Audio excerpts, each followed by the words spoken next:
A restaurant is built on trust, the trust that the food is safe, that what is on the plate is what was ordered, that the person who prepared it took care. For 20 years, Chef Daniel Mensah had built and maintained that trust in a small, acclaimed Ghanaian-French fusion restaurant in Vancouver, British Columbia, that had earned 3 successive years on the National Restaurant Guide's most distinctive dining list. In October 2014, a 54-year-old diner named Carolyn Whitmore fell ill after dining at Daniel's restaurant, Le Baobab, and was hospitalized with what her physicians initially described as severe food poisoning.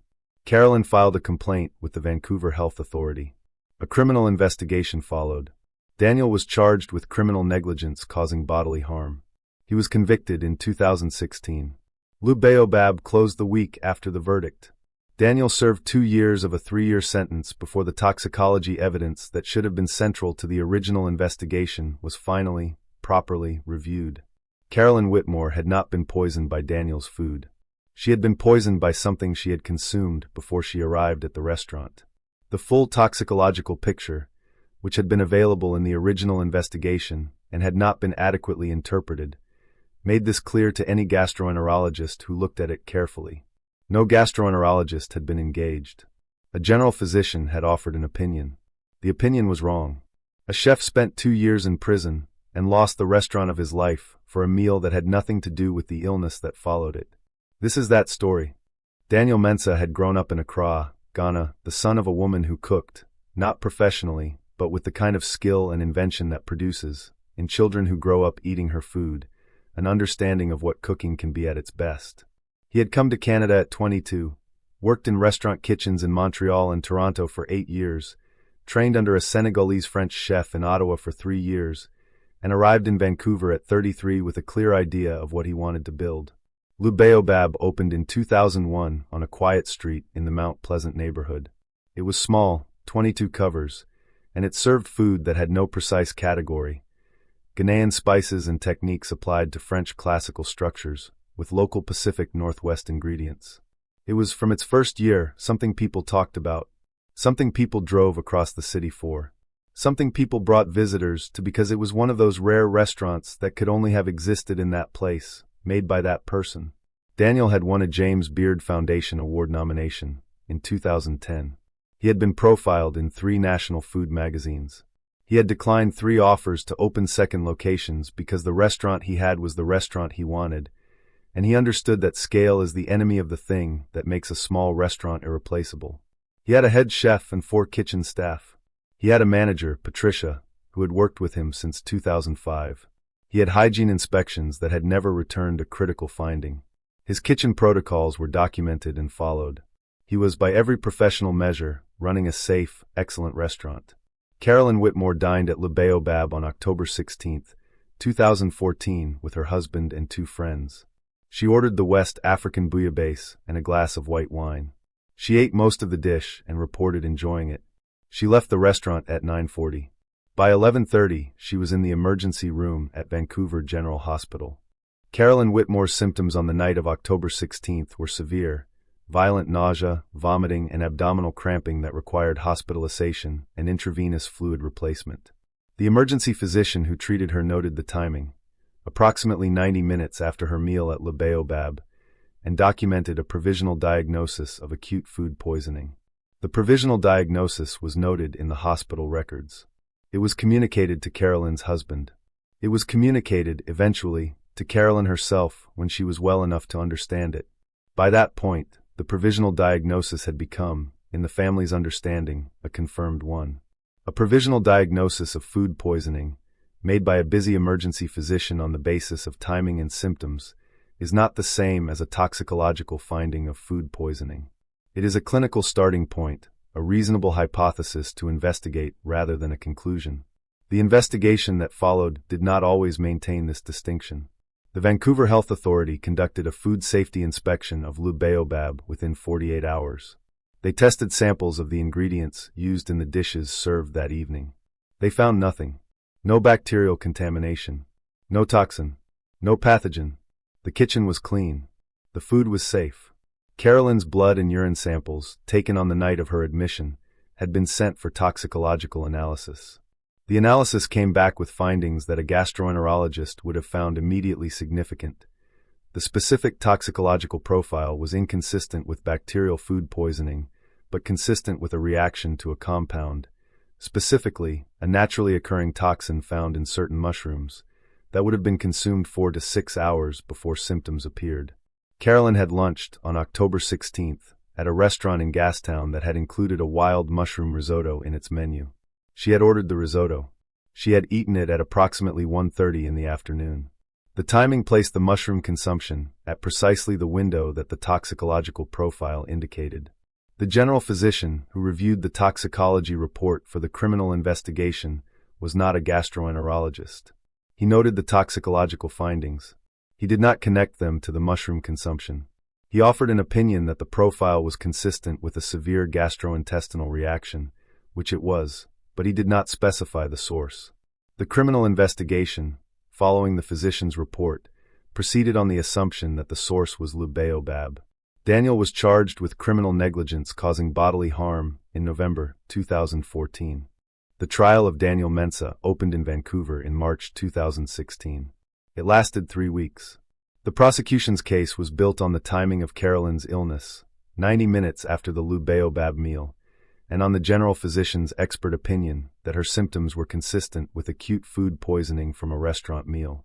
The prosecution did not engage a gastroenterologist. The general physician was their medical expert.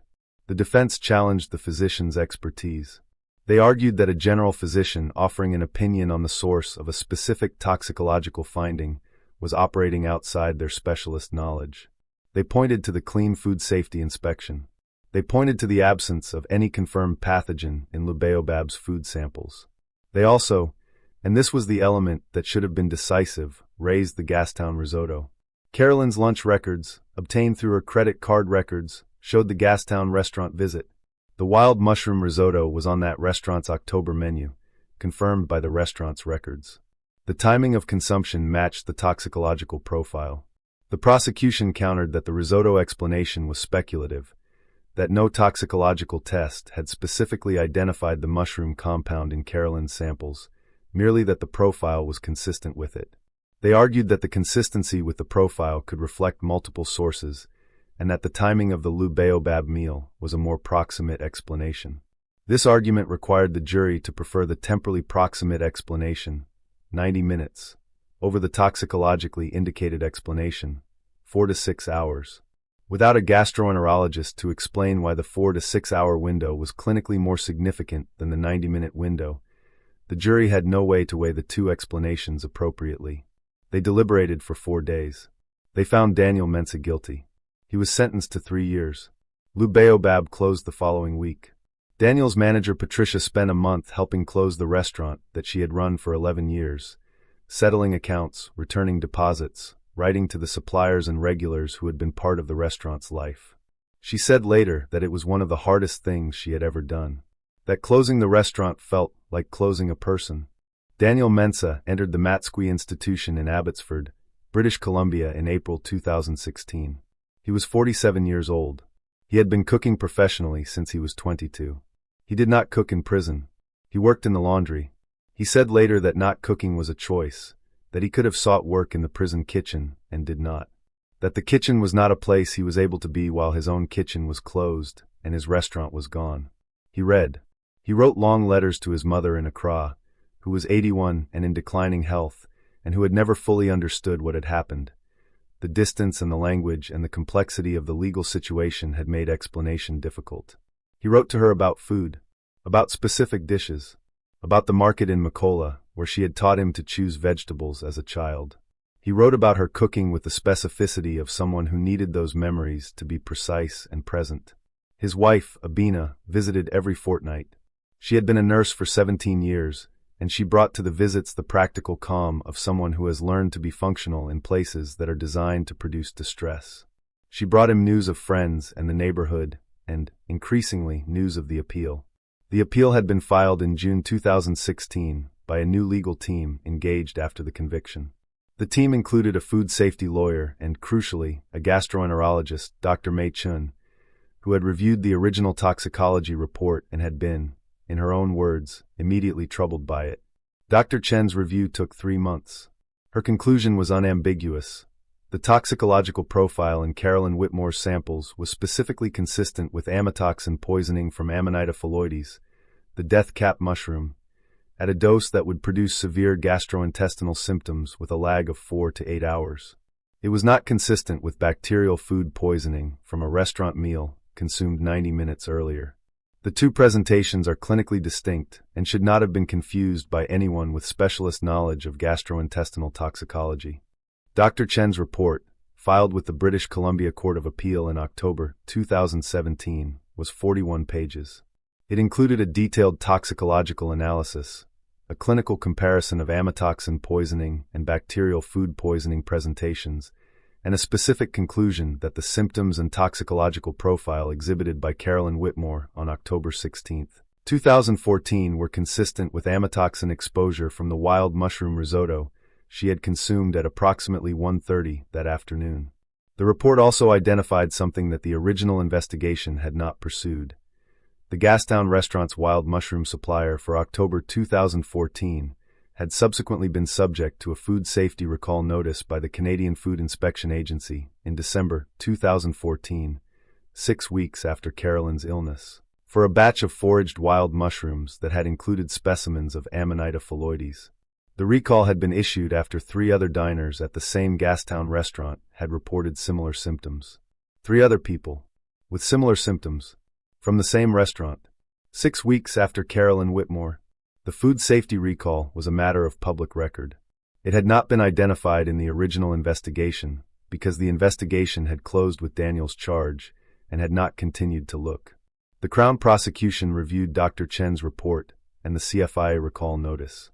They requested their own independent toxicological review, conducted by the BC Centre for Disease Control. The BC CDC review confirmed Dr. Chen's findings. In March 2018, the Crown informed the Court of Appeal that they did not oppose Daniel's appeal. They acknowledged that the original medical expert had operated outside his specialist expertise and that the toxicological evidence, properly interpreted, did not support the conviction. The conviction was quashed in April 2018. Daniel had served 2 years and 1 month. Daniel Mensah walked out of Matsqui Institution on a clear April morning in 2018. Abina was there. His 2 sous chefs from Le Baobab, who had both found other positions in Vancouver kitchens but had never stopped believing in him, were there. Patricia, his former manager, had driven from North Vancouver. She was holding something. When Daniel was close enough, she held it out. It was the Le Baobab Reservations book, the physical book, leather-covered, that had held the names of every person who had ever booked a table at the restaurant. She had kept it when the restaurant closed. She said she had not known why she kept it. She supposed she had hoped. Daniel took the book. He held it for a long time. He said, "How many did we seat?" She said, "In 13 years? I estimated once. About 47,000 covers." He said, "None of them were poisoned." She said, "No, none of them." He received compensation from the British Columbia government. He filed civil claims against the original medical expert, settled in 2019, and against the Vancouver Health Authority for the inadequacy of the original investigation. Carolyn Whitmore, when informed of the full toxicological findings and the CFI recall, issued a public statement. She said she was profoundly sorry. She said she had believed what the physicians told her. She said she had not intended to cause harm to anyone. She said she hoped Daniel could rebuild what had been lost. Daniel has said publicly that he does not hold anger toward Carolyn. He has said she was ill and was given wrong information and acted on it as anyone would. He holds anger elsewhere. Daniel Mensah is 56 years old. He reopened a restaurant in Vancouver in 2020, smaller than Le Baobab, in a different neighborhood, with a different name but a similar spirit. He called it Baobab again. The name was Patricia's idea. He said it was too obvious. She said it was honest. He used it. Baobab again has 18 covers. It does not have a liquor license because the licensing process was complicated by Daniel's criminal record, and although the conviction has been expunged, the administrative aftermath took longer than the legal one. He is working on it. His mother in Accra died in 2019, 1 year after his release. He had flown to Accra to be with her in her final month. He cooked for her. He made dishes she had taught him in a kitchen in Accra 40 years earlier. She ate what she could and told him he had learned well. He says this is the most important thing anyone has ever said to him about his cooking. The original medical expert who had provided the opinion that led to Daniel's prosecution has not been disciplined. His opinion was formed outside his specialist expertise, but was formed in good faith. The College of Physicians and Surgeons of British Columbia reviewed the complaint and found that while the case highlighted a need for better expert witness qualification standards, the physician's conduct did not reach the level of professional misconduct. Dr. Chun, whose report freed Daniel, has since been appointed to a standing advisory panel on toxicological evidence standards for Canadian courts. The appointment was partly a consequence of the Mensa case. Daniel was asked, in an interview for a food industry publication, what he thought about Carolyn Whitmore. He said, "She got sick. She was given wrong information. She acted on it. These are three separate facts, and I try to keep them separate." He said, "What I am angry about is a system that made a decision about my kitchen, about 20 years of my kitchen, without the specialist knowledge to understand the evidence in front of it. I am angry about a general physician testifying about gastroenterological toxicology. I am angry about an investigation that stopped looking once it had a suspect. I am angry about the reservations book that Patricia kept because she thought she might need it again." He paused. He said she was right to keep it, but she should not have had to. He went back to his kitchen. He is always in his kitchen.